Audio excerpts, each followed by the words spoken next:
नमस्कार मुलांनो, कसे आहात तुम्ही? आय होप तुम्ही सगळे मजेत असाल. तर आपण पुन्हा आता एका नवीन चॅप्टर सोबत भेटणार आहोत मुलांनो. पुन्हा आपण आज बघणार आहोत प्रकरण 7वीचं 10वं प्रकरण बँक आणि सरळ व्याज. आता बघा, सरळ व्याजाची उदाहरणे सोडवताना एका सूत्राचा उपयोग होतो आणि हे सूत्र आता आपल्याला बघायचं आहे. तर बघा, सरळ व्याज म्हणजे काय होतं मुलांनो?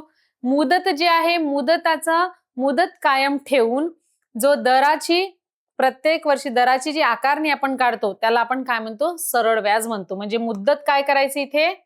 बघा, दरवर्षी मुद्दल कायम ठेवून एकाच दराने व्याजाची आकारणी काढतो त्याला आपण काय म्हणतो मुलांनो? सरळ व्याज म्हणतो. आणि बघा, सरळ व्याजासाठी आपल्याला सूत्र आहे. तर इथे म्हणजे आपण हे कशासाठी वापरतो? म्हणजे मुद्दल. द म्हणजे काय होते मुलांनो? द शेकडा म्हणजे दर होते. आणि म्हणजे आपण हे वर्षासाठी, काळसाठी आपण इथे वापरतो. आणि त्याच्यानंतर बघा, इथे 3 गोष्टी आपण इथे बघितल्या आहे. म्हणजे मुद्दल, हे वर्षासाठी ठेवलं जाते. आणि जे व्याज दरासाठी दर साल, दर शेकडा द आहे मुलांनो. आणि असे एकूण किती व्याज मिळेल हे आपल्याला इथे काढायचं असेल तर आपण ह्या सूत्राचा वापर करतो. तर इथे बघा मुलांनो, मुद्दलावर एका वर्षाचे व्याज इथे मानलेलं आहे. तर बघा, मुद्दलाला आपण काय करतो मुलांनो? याच्याने दाखवतो. अक्षराचा वापर आपण मुद्दलासाठी करतो. आणि हा कशासाठी वापरतो? आपल्याला जी मुदत दिलेली आहे, आपण हा बघा मुदत, किंवा आपण त्याच्यासाठी काळ म्हणू शकतो, जो आपल्याला काळ दिलेला आहे, किंवा वेळ. ह्या सगळ्या तीनही गोष्टी काय आहेत? त्याच्यासाठी आपण शॉर्ट फॉर्म मध्ये चा वापर करतो. आणि दर शेकडा म्हणजेच द चा वापर करतो. आणि इथे बघा, जो आहे त्याला आपण व्याज मानलेला आहे. एका वर्षाचं मुद्दलावर एका वर्षाचे व्याज इथे मानलेलं आहे. आणि मग बघा, एका वर्षाचे व्याज आणि मुद्दल याचं गुणोत्तराचं इथे गुणोत्तर बघा कशा प्रकारे होणार आहे? छेद बरोबर द छेद 100. म्हणजे इथे बघा, बरोबर काय होईल? यांचा तिरकस गुणाकार होईल. गुणिला द, आणि छेदामध्ये काय येईल मुलांनो? 100 येईल. हे तर तुम्हाला समजतेच मुलांनो. आणि मग त्याच्यानंतर बघा, म्हणजे काय होते? काळ आहे. बघा, वर्षाचे जो आहे, आपण हा इथे काळ घेतलेला आहे. आणि इथे बघा, वर्षाची आता आपल्याला व्याज काढायचे आहे. तर म्हणजे गुणिला तर म्हणून बघा, गुणिला द गुणिला छेदामध्ये 100. आणि हा जो सूत्र आहे हा कशाचा आहे? सरळ व्याजाचा आहे मुलांनो. हा आपल्याला नेहमी प्रॉब्लेम सोडवताना लक्षात ठेवावं लागेल. याचा हा शॉर्ट फॉर्म आहे. आणि कधीही आपल्याला ह्या सूत्राचाच वापर करून आपण प्रॉब्लेम सोडवू शकतो मुलांनो. कधी आपल्याला दर दिला राहील, मुद्दल दिला राहील, काळ दिला राहील, तर एकूण व्याज काढायचा आहे, तर ह्या सूत्राचा वापर करूया. किंवा कधी एकूण व्याज आपल्याला दिलेलं राहील, मुद्दल दिलेलं राहील, काळ दिलेलं राहील, आणि दर कसा काढायचा, तेव्हा सुद्धा आपल्याला ह्या सूत्राचा वापर करावा लागेल. किंवा समजा ह्या 3 गोष्टी दिलेल्या आहेत, व्याज, मुद्दल आणि दर, आणि काळ काढायचा आहे, तेव्हाही आपण काय करूया? ह्या सूत्राचा वापर करूया. दिलेल्या ज्या किमती आहेत त्या आपण ह्या सूत्रामध्ये इथे ठेवूया. तर इथे बघा मुलांनो, जसं आपल्याला लक्षात हे ठेवायचं आहे, म्हणजे काय आहे? मुद्दल आहे. द म्हणजे दर साल, दर शेकडा, आणि म्हणजे काय आहे? काळ आहे. त्याला वेळ किंवा मुदत. त्याच्यानंतर त्याला 100 काय केलं आहे? इथे डिवाइड केलेलं आहे. म्हणून तुम्ही मुलांनो हे जे सूत्र आहे ते लक्षात ठेवायचं आहे. ह्या एकूण व्याज काढायसाठी हा सूत्राचा वापर होईल. बघा, आता 2 सूत्र झालेले आहेत. एक रास म्हणजे, बघा, रास म्हणजे शेवटी आपल्याला कधी आपण बँकेतून काही लोन घेतलेलं आहे, कर्ज घेतलं आहे, तर शेवटी आपल्याला किती रक्कम द्यावी लागेल त्यालाच आपण रास म्हणतो. आणि रास म्हणजे बरोबर काय होते? जे मुद्दल आहे, म्हणजे जेवढं आपण कर्ज घेतलेला आहे तो, पण त्याच्यावर जितक्या काळासाठी ते आपण कर्ज घेतलेलं आहे, तर काय लागेल मुलांनो? त्याच्यासोबत त्याच्यावर व्याज लागेल. म्हणून रास बरोबर काय होते? मुद्दल अधिक व्याज. तो एक सूत्र झालं. दुसरा सूत्र जो आहे हा आहे मुद्दल एकूण व्याज बरोबर मुद्दल अधिक दर गुणिला भागिला 100. मग याच्यामध्ये बघा मुलांनो, जो सरळ व्याज आहे, सरळ व्याजाचे उदाहरण सोडवायसाठी ह्या सूत्राचा वापर होतो. आणि सरळ व्याज म्हणजे काय होते? बघा, दरवर्षी मुद्दल काय करायचं? मुद्दल कायम ठेवून एकाच दराने व्याजाची काय करतात? आकारणी करतात. तेव्हा त्याला आपण काय म्हणतो? सरळ व्याज म्हणतो. एकूण व्याज बरोबर मुद्दल गुणिला दर गुणिला काळ आणि भागिला 100. हे सूत्र मुलांनो आपण लक्षात ठेवायचं आहे जेव्हाही आपल्याला एकूण व्याज सरळ व्याज काढायचं आहे तर ह्या सूत्राचा आपण वापर करूया. तर बघा काही उदाहरणे बघूया मुलांनो. दिलेल्या सूत्राच्या अनुसार आपल्याला जे सूत्र दिलं होतं त्याच्यावर आधारित आपण काय करूया, काही उदाहरणे बघूया. म्हणजे बघा तुम्ही उदाहरणं सोडवल्यावर तुमचं जे कन्सेप्ट आहे ते अजून क्लिअर होईल. तर आता प्रश्न वाचूया. आकाशने 25,000 रुपये दर साल दर शेकडा 8 दराने 3 वर्षासाठी बचत बँकेत ठेवले तर त्याला मुदतीच्या शेवटी एकूण किती व्याज मिळतो? सांगा बघू मुलांनो, इथे आपल्याला काय काय दिलेलं आहे आणि काय काढायचं आहे? Very good. बघा इथे आकाशने काय केलेलं आहे, 25,000 रुपये. काय आहे हे 25,000 रुपये? मुद्दल. इथे आपल्याला मुद्दल दिलेला आहे. किती आहे मुलांनो? 25,000 रुपये मुद्दल आहे आणि दर शेकडा 8 दराने, म्हणजे इथे दर दिलेला आहे. किती दिलेला आहे? 8. आणि 3 वर्षासाठी, म्हणजे इथे मुदत दिलेली आहे. किती आहे मुदत? म्हणजेच मुदतला आपण काय म्हणतो मुलांनो? काळ म्हणतो.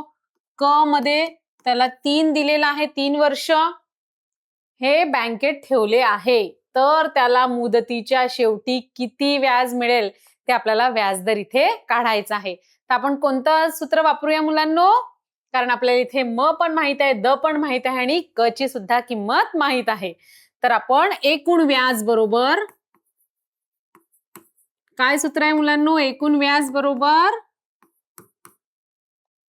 व्हेरी गुड, म म्हणजे मुद्दल गुणिला द म्हणजे दर गुणिला क म्हणजे काळ वेळ जोही आहे आपल्याला टाइम पिरियड दिलेला आहे तो भागीला 100. तर बघा इथे मुद्दल किती आहे मुलांनो? 25,000 रुपये, म्हणून आपण इथे लिहूया 25,000 गुणिला जो दर आहे तो किती आहे? 8 गुणिला क किती दिलेला आहे? कालावधी 3 वर्ष भागीला 100. मग इथे बघा का याला आता सॉल्व करायचं आहे तर कसं सोडूया मुलांनो? काय होऊ शकते बघा? Very good. आपण ह्या 2 शून्यासोबत हे 2 शून्य इथे कट करूया. म्हणजे इथे किती असेल? 250 गुणिला 8 गुणिला 3 म्हणजे 8 तिरी 24. मग 250 ला आपण काय करूया? 24 ने गुणूया आणि जो गुणाकार येईल तो काय होईल? त्याचा एकूण व्याज होईल. म्हणजेच आकाशला मिळणारा जो एकूण व्याज आहे तो आपल्याला मिळेल. त्याचा गुणाकार सांगा बघा मुलांनो मला. 250 गुणिला 24. आता बघा 24 चा टेबल येतो का तुम्हाला?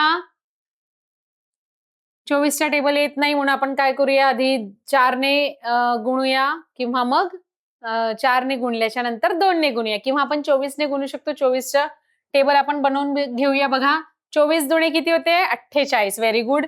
इथे आपल्याला बघा 24 शून्य शून्य. आता आपल्याला 24 पाचा लागेल की 24 फायजा 24 फायजा किती होते? म्हणजे 24 पाचा किती होईल? तर बघा मुलांनो 24 गुणिला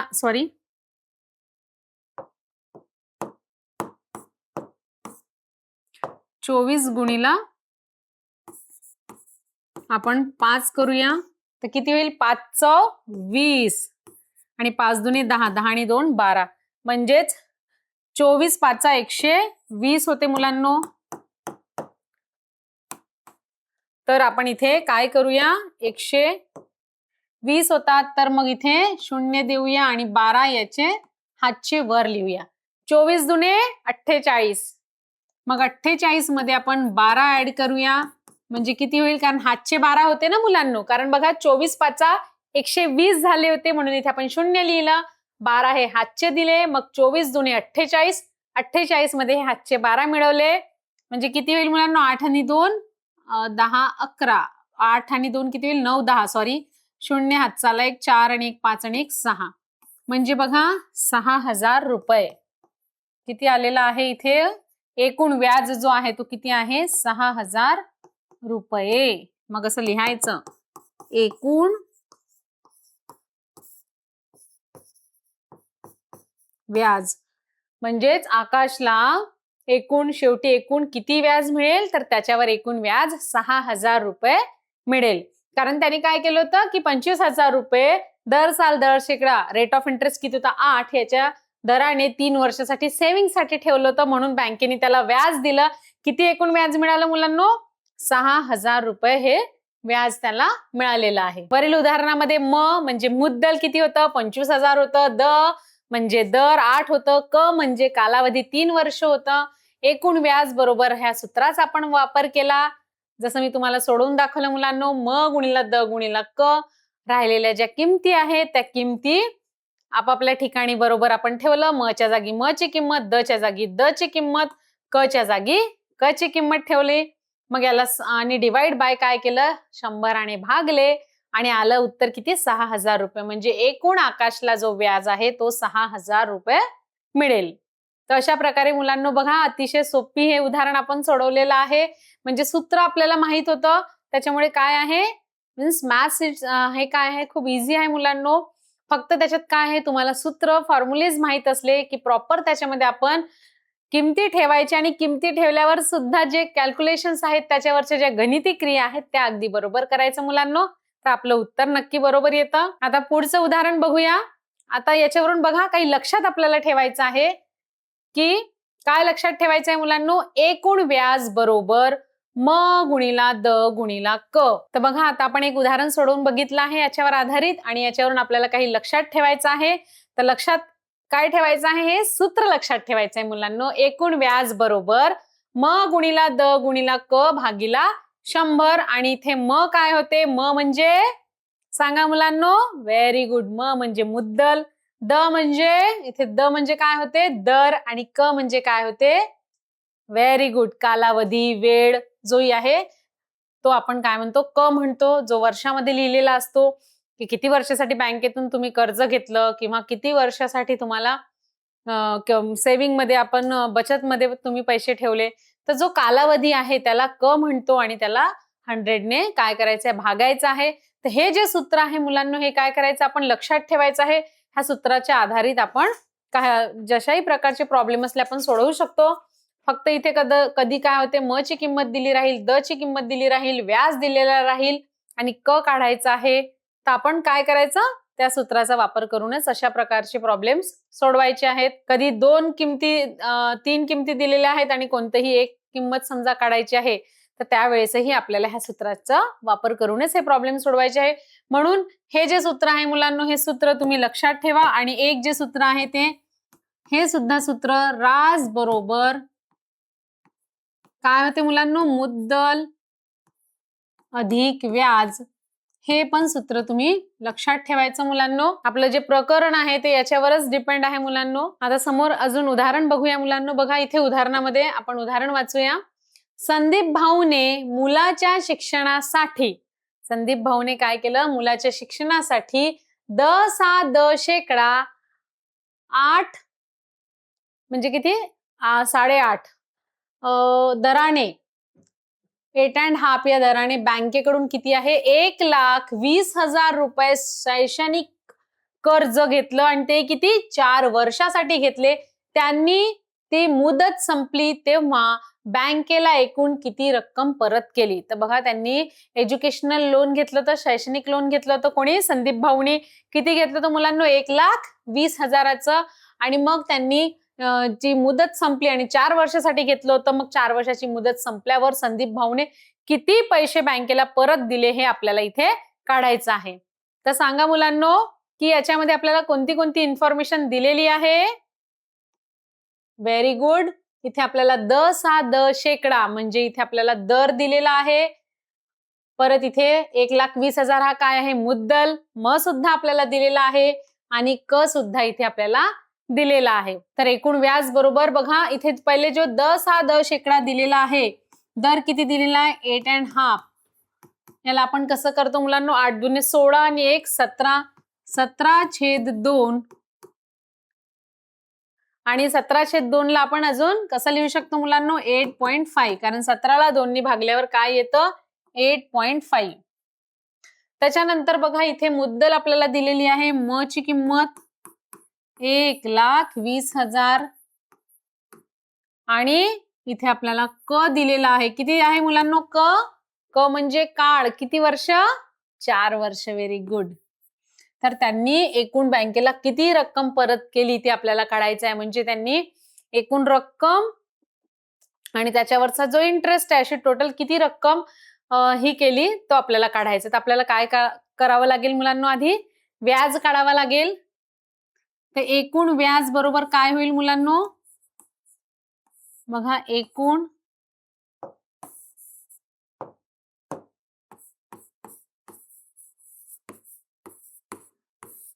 सांगा मुलांनो, एकूण व्याज बरोबर कोणतं सूत्र?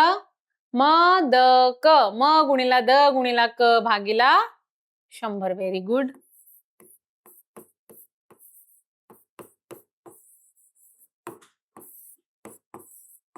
आता इथे मुद्दल किती आहे? 1,20,000 गुणिला दर किती आहे मुलांनो? 8.5 गुणिला क किती आहे?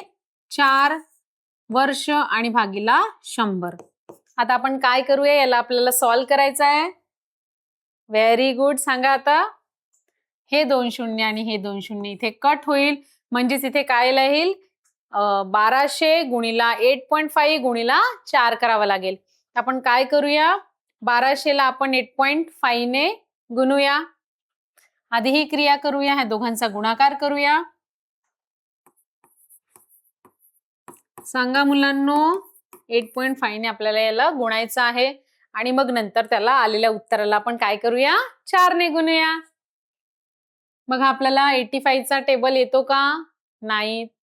मग आपण काय करूया? पहिले आधी 5 ने गुणूया आणि मग 8 ने. एकक स्थानी 5 असल्यामुळे आपण 5 ने आधी गुणूया 1200 ला आणि मग नंतर दशक स्थानी 8 असल्यामुळे 8 ने गुणूया. सांगा. 5 शून्य 0. Very good. 5 शून्य 0. 5 दुने 10 चा 0, हातचाला 1, 5 एक 5 ने 1 6.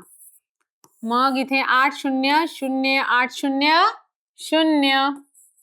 8 दुने 16 चे 6, हातचाला 1 आणि 8 एक 8, 8 अधिक 1 9. मग बघा, यांची बेरीज करूया. 0 अधिक 0 काय होईल मुलांनो? 0. 0 अधिक 0 0. 0 अधिक 0 0.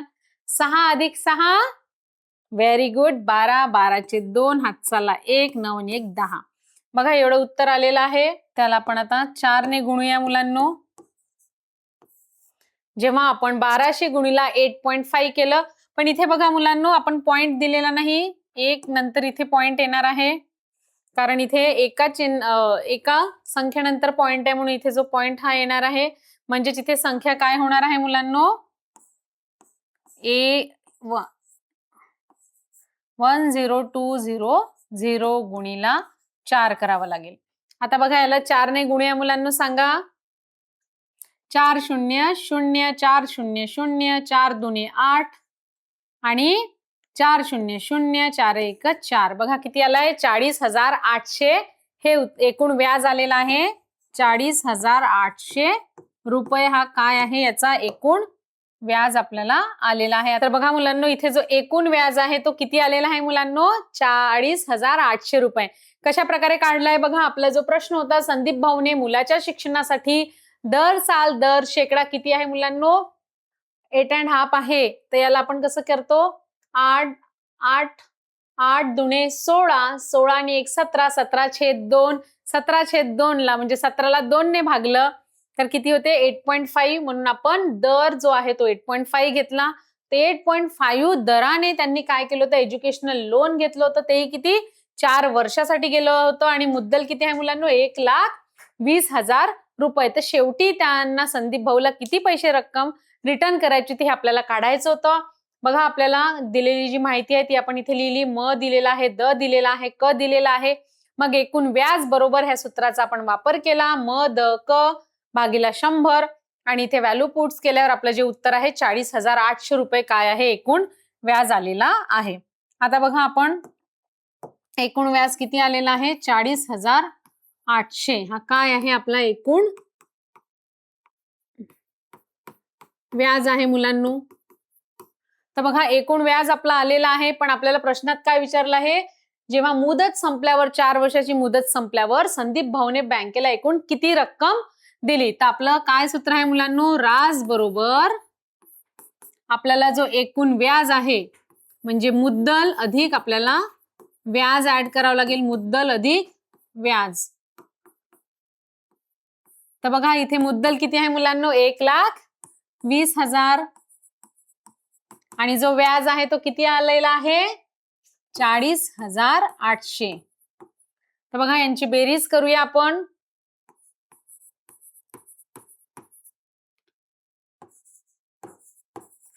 आणि यांची बेरीज केल्यावर किती उत्तर येतं मुलांनो 0 अधिक 0 0 0 अधिक 0 0 0 अधिक 8 8 0 अधिक 0 0 4 आणि 2 6 आणि 1. बघा उत्तर आलेलं आहे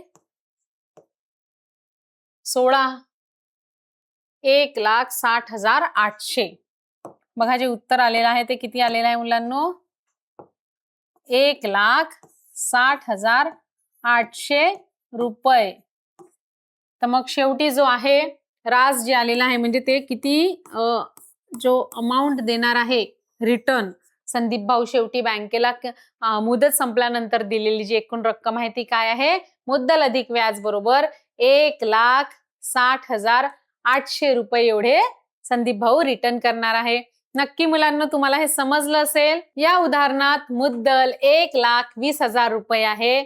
सूत्र वापरून आपण इथे व्याज काढूया. मग कोणतं सूत्र वापरूया म गुणिला द गुणिला क भागीला 100. बघा इथे मुद्दल आपल्याला किती दिलेली आहे 1,20,000. Very good. द हे 8.5 कसं आलं तुम्हाला समजलं. क किती आहे 4 आहे. त्याच्यानंतर एकूण व्याजाचा सूत्र कोणतं आहे अगदी बरोबर. बघा आपण जशा किमती ठेवल्या होत्या तशा इथे किमती ठेवल्या आणि किमती ठेवल्यावर जे उत्तर आहे ते किती आलं होतं आपलं. बघा आता यांनी दशांश चिन्ह इकडे केलं 85 केलं म्हणून इथे 1 0 इथे 10 लिहिलं खाली. त्याच्यानंतर इथे 100 हे 0 आणि हे 0 कट झालं. ह्या शून्यासोबत हे 0 कट झालं आणि जे उत्तर आहे ते किती आलं आहे 40,800 रुपये. बघा इथे जो 8.5 होता इथे बघा जे याला आपण कसं केलं होतं 8 दुने 16 आणि 1 17 म्हणजे 17/2 आणि याला भागल्यावर 8.5 येतो. तर जो दर आहे तो 8.5 घेतला. मुद्दल आहे ती पण रक्कम ठेवली आणि इथे वर्ष जो आहे 4 ठेवला. त्याच्यानंतर बघा इथे खाली 10 कसं आलं मुलांनो तर बघा हा जो 8.5 आहे हा पॉइंट इकडे केला हा पॉइंट इकडे केला म्हणून इथे आपल्याला त्याला 10 ने भागावं लागेल. मग त्याच्यानंतर बघा हे 2 शून्य ह्या 2 शून्यासोबत इथे कट झाले. हा 1 ह्या याच्यासोबत कट झाला. मग बघा 120 गुणिला 85 गुणिला 4 केल्यावर उत्तर किती आला आहे 40,800 रुपये. म्हणजे इथे जो एकूण व्याज आहे तो किती आलेला आहे मुलांनो 40,800 रुपये हा एकूण व्याज आलेला आहे. पण आपल्याला काय काढायचं होतं की त्यांनी मुदत संपल्यावर बँकेला टोटल संदीप भाऊला किती पैसे द्यावे लागले म्हणजेच इथे आपल्याला रास काढायचा होता. रास मध्ये आपण काय करतो रासचे सूत्र काय आहे मुद्दल अधिक व्याज. मग इथे मुद्दल आहे 1,20,000 त्याच्यामध्ये आलेला जो व्याज आहे तो आपण काय केला ऍड केला त्याची बेरीज केली आणि उत्तर आपलं शेवटी किती आलंय मुलांना 1,60,800 रुपये संदीप भाऊने दिले. म्हणजेच बँकेस परत केलेली संदीप भाऊने रक्कम किती आहे 1,60,800. तर बघा अशा प्रकारे हे प्रॉब्लेम आहे हे आपण सोडवलं आहे मुलांनो. अशा प्रकारची उदाहरणाची तुम्ही प्रॅक्टिस करत जा. फॉर्म्युले लर्न असले आणि प्रॅक्टिस तुम्ही कॅल्क्युलेशन्स बरोबर केलं तर आपलं उत्तरही बरोबर येईल मुलांनो. तर आता बघा अजून एक उदाहरण बघूया याच्यावर आधारित. रिहानने 1,500 रुपये शाळेतील संचयिकेला 10% दराने 2 वर्षासाठी ठेवल्यास तिला एकूण किती रक्कम मिळेल. बघा मुलांनो प्रश्न आपण एकदा बघूया. रिहानने 1,500 रुपये शाळेतील संचयिका जे राहतात त्यांना दिला आहे आणि किती दर 9 या दराने दिल्यावर किती 2 वर्षासाठी ठेवल्यास तिला किती रक्कम मिळेल हे आपल्याला बघायचं आहे मुलांनो. तर बघा आताचे जसे उदाहरण सोडवले तशाच प्रकारे हे सुद्धा उदाहरण आपण इथे सोडवूया. इथे आपल्याला काय काय माहिती दिलेली आहे सांगा मुलांनो पहिले. Very good. म्हणजे म ची किंमत आपल्याला इथे दिलेली आहे. त्याच्यानंतर बघा 10% म्हणजे प्रत्येक वर्षी किती 100वर 9 रुपये लागेल. म्हणजेच इथे जो दर आहे तो 9 दिलेला आहे आणि क म्हणजे वर्ष किती दिलेलं आहे 2 दिलेला आहे आणि एवढं ठेवल्यास तिला एकूण किती रक्कम मिळेल एकूण रक्कम आपल्याला काढायची आहे. म्हणजेच आपल्याला इथे काय काढावं लागेल पहिले? आपण एकूण व्याज काढूया मुलांनो. ते एकूण व्याज किती येईल त्याचं सूत्र?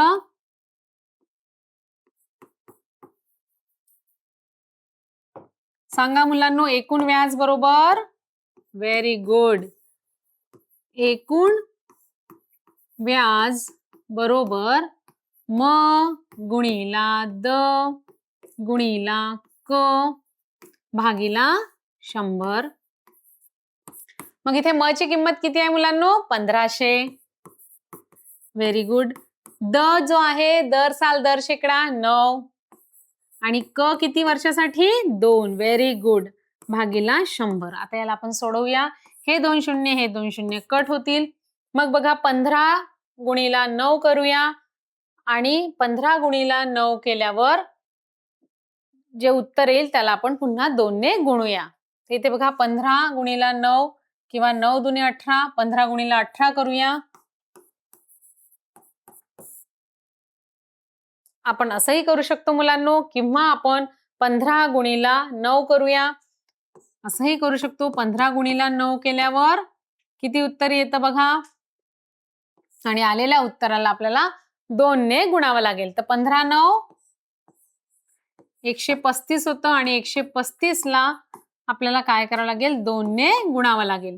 तर बघा 2चा वाडा म्हणा. बे पंचे 10चा 0, हातचाला 1, 3 दुने 6 आणि 1 7 आणि बे एक बे. म्हणजे बघा एकूण व्याज इथे किती आलेला आहे? 270 रुपये. हा काय आलेला आहे मुलांनो? इथे एकूण व्याज आलेला आहे. अतिशय सोपी हा प्रश्न होता. फक्त आपल्याला काय करावं लागलं? सूत्रामध्ये आपल्याला किमती ठेवाव्या लागल्या. आणि आता बघा तुम्हाला तर ओळखताच येते की म कोणता आहे, द कोणता आहे आणि क कोणता आहे. तर अशा प्रकारे बघा एकूण जो व्याज आहे तो किती आलेला आहे? 270 रुपये आलेला आहे. पण त्यांचा प्रश्न काय आहे? तिला एकूण किती रक्कम मिळेल? एकूण किती रक्कम मिळेल मुलांनो? आपल्याला काय करावं लागेल? मुद्दलामध्ये ही रक्कम ऍड करावं लागेल मुलांनो. आणि मुद्दलामध्ये ही रक्कम ऍड केल्यावर जे उत्तर येईल ते काय होईल? एकूण रक्कम होणार आहे. तर इथे मुद्दल किती आहे मुलांनो? 1500 रुपये आहे. आपण बघा जागा नसल्यामुळे एरेस करूया. किती आलं होतं मुलांनो? आपलं एकूण व्याज जो आहे तो व्याज किती आलं होतं? 270 रुपये हे व्याज आलं होतं. आता आपल्याला 2 वर्षासाठी ठेवल्यास रिहानला एकूण किती रक्कम मिळेल हे काढायची आहे. एकूण रक्कम काढायची म्हणजे रास काढायची आहे. तर रास बरोबर काय होईल मुलांनो सूत्र? मुद्दल अधिक, व्हेरी गुड, मुद्दल अधिक व्याज. तर इथे मुद्दल किती आहे मुलांनो? 1500 रुपये अधिक व्याज आपला 270 रुपये आलेला आहे. मग बघा किती उत्तर येईल? 1500 अधिक 270 केल्यावर